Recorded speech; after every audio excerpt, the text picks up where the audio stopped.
नमस्कार मेरे प्यारे भैया बहन। आज मैं अल्फ्रेड नोबेल के विषय में बता रहा हूँ। हम लोग जानते हैं कि 10 दिसंबर को जो नोबेल पुरस्कार वितरित किया जाता है, जिसके अंतर्गत भौतिक, रसायन व चिकित्सा विज्ञान के अतिरिक्त साहित्य व शांति के लिए दिया जाता है। ये कितने महान व्यक्ति थे, इनकी उपकार परिधि को हम लोग अब जानकारी प्राप्त करेंगे। विश्व में ऐसी विलक्षण प्रतिभाएं दुर्लभ ही होती हैं जिनकी धन संपदा और वैभव मानवता के लिए समर्पित होता है। यह भी हमारा मात्र भ्रम है कि कोई वैज्ञानिक किसी एक देश का होता है। सत्य तो यह है कि वैज्ञानिक सत्य की खोज में अपना जीवन अर्पण कर समूची मानवता के लिए कल्याण मार्ग प्रशस्त करता है। सत्य की खोज में अपना जीवन एवं वैभव लुटाने वाला ऐसा ही वैज्ञानिक था अल्फ्रेड नोबेल, जिसने अपनी अपार संपत्ति अपने वसीयतनामे द्वारा विश्व के वैज्ञानिकों तथा शांति स्थापित करने वाले शांति दूतों को समर्पित कर दी। अल्फ्रेड नोबेल की विशाल धन संपदा नोबेल फाउंडेशन ट्रस्ट में सुरक्षित है, जिसके ब्याज द्वारा दुनिया का सर्वाधिक सम्मानीय नोबेल पुरस्कार प्रतिवर्ष विश्व के लब्ध प्रतिष्ठित वैज्ञानिकों को उनके उल्लेखनीय योगदान के लिए 10 दिसंबर को वितरित किया जाता है। मेरे प्यारे भैया बहन, ये बहुत बड़ी जानकारी आप मन में रखेंगे। यह पुरस्कार भौतिक, रसायन व चिकित्सा विज्ञान के अतिरिक्त साहित्य व शांति के लिए विशेष योगदान पर भी दिया जाता है। वर्ष 1969 में अर्थशास्त्र विषय भी इस पुरस्कार में सम्मानित किया गया।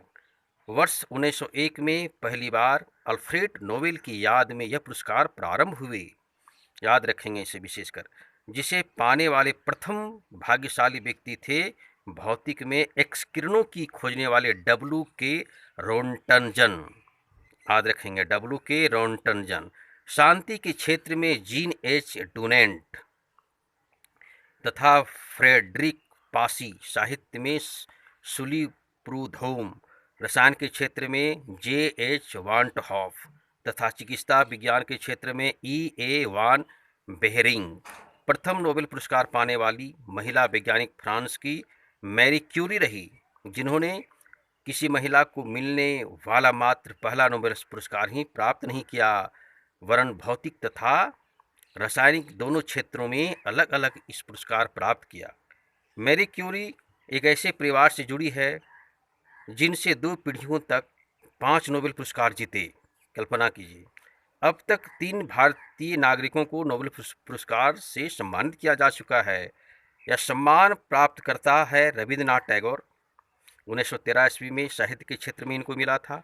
C.V. रमन 1930 में भौतिक के क्षेत्र में इनको मिला था, तथा मदर टेरेसा 1979 में शांति का नोबेल पुरस्कार इनको मिला था। इसके अतिरिक्त विदेशी नागरिकता प्राप्त 2 भारतीय वैज्ञानिक हरगोविंद खुराना व सुब्रमण्यम चंद्रशेखर भी नोबेल पुरस्कार से सम्मानित किया जा चुके हैं। अब देखिए, डायनामाइट विस्फोटक के जनक अल्फ्रेड नोबेल का जन्म 21 अक्टूबर 1833 को स्टॉकहोम, स्वीडन में हुआ था भैया। बाल्यकाल सेंट पीटर्सबर्ग, लेनिनग्राड में है, वहीं पर बीता। इनके पिता एम्यूनल नोबेल का सेंट पीटर्सबर्ग में नाइट्रोग्लिसरीन का उद्योग था। इसका उपयोग विस्फोटक के रूप में किया जाता था। वह रसायन उन दिनों ब्लास्टिंग ऑयल के नाम से जाना जाता था। नोबेल के पिता को इस उद्योग के प्रारंभ से ही दुखद दुर्घटना का सामना करना पड़ा।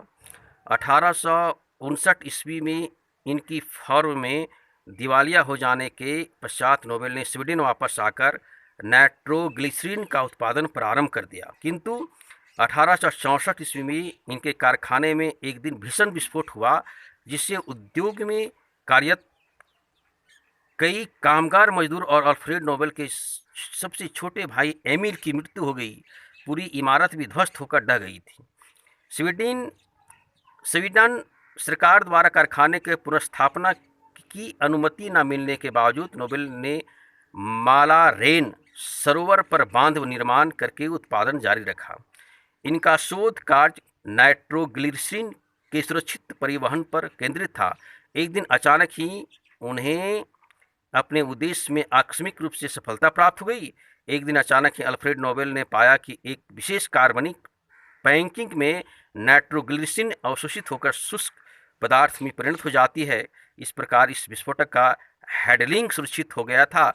इस नई खोज से नोबेल डायनामाइट का निर्माण करने में सफल हुए। मेरे प्यारे भैया बहन, हम लोग जानते हैं कि वर्ष 1875 में प्रयोग के तौर पर अल्फ्रेड नोबेल ने अपनी थोड़ी अंगुली कट जाने पर उस पर कोलाडियन गूंद पदार्थ लगाया। उसने पाया कि नाइट्रोग्लिसरीन की कोलाडियन से क्रिया द्वारा एक श्लेष्मी झिल्ली जैसे पदार्थ बन गया। यह जानकर उसने कोलाडियन को नाइट्रोग्लिसरीन के साथ मिलाकर गर्म किया।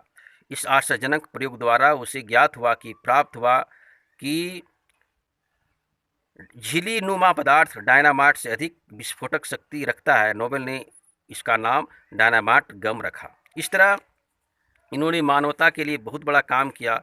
इन्होंने जो अपनी वसीयतनामा को लिख करके, अपनी संपत्ति को वसीयतनामा लिख करके पूरे संसार को आश्चर्यजनक कर दिया। इसी के पैसे से हर वर्ष साहित्य पुरस्कार से लेकर के अन्य नोबेल पुरस्कार दिए जाते हैं। मेरे प्यारे भैया, इन्होंने शांति के लिए नॉर्वे के ओलो नामक शहर में तथा शेष अन्य विषयों के लिए स्टॉकहोम में दिए जाते हैं।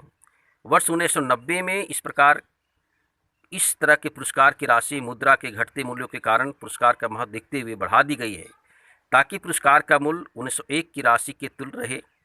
नोबेल फाउंडेशन ट्रस्ट के अध्यक्ष स्टीव रामेल ने यह निर्णय नोबेल पुरस्कार का महत्व बनाए रखने के लिए उद्देश्य लिया। इंटरनेशनल रेड क्रॉस कमेटी की शांति के लिए 3 बार यह पुरस्कार मिल चुका है। John Bardeen, Marie Curie, Frederick Sanger तथा लिनस पॉलिंग को 2 बार इस पुरस्कार प्राप्त हुआ। शरणार्थियों के लिए संयुक्त राष्ट्र उच्चायुक्त कार्यालय को भी शांति के लिए 2 बार नोबेल पुरस्कार मिल चुका है।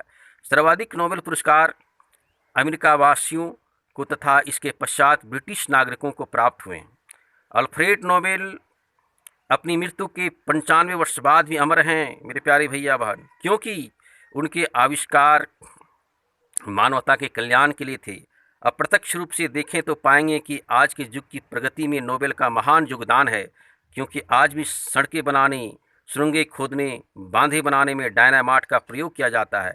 ऐसे वैज्ञानिक मरकर भी अमर रहते हैं और सारा विश्व उन्हें सम्मान देता है, क्योंकि उनका जीवन देश, धर्म और संप्रदाय के बंधन से मुक्त समूची मानवता के लिए समर्पित होता है। इस तरह मेरे प्यारे भैया बहन, आप लोग इनके विषय में जानें, इसकी गहराई से जानें। सबसे बड़ी बात है कि उन्होंने मानवता की सेवा की और पूरे संसार को सेवा करके इन्होंने एक नया योगदान प्रदान किया। सतनमन। अच्छा लगे तो सब्सक्राइब करेंगे, आगे शेयर करेंगे। धन्यवाद।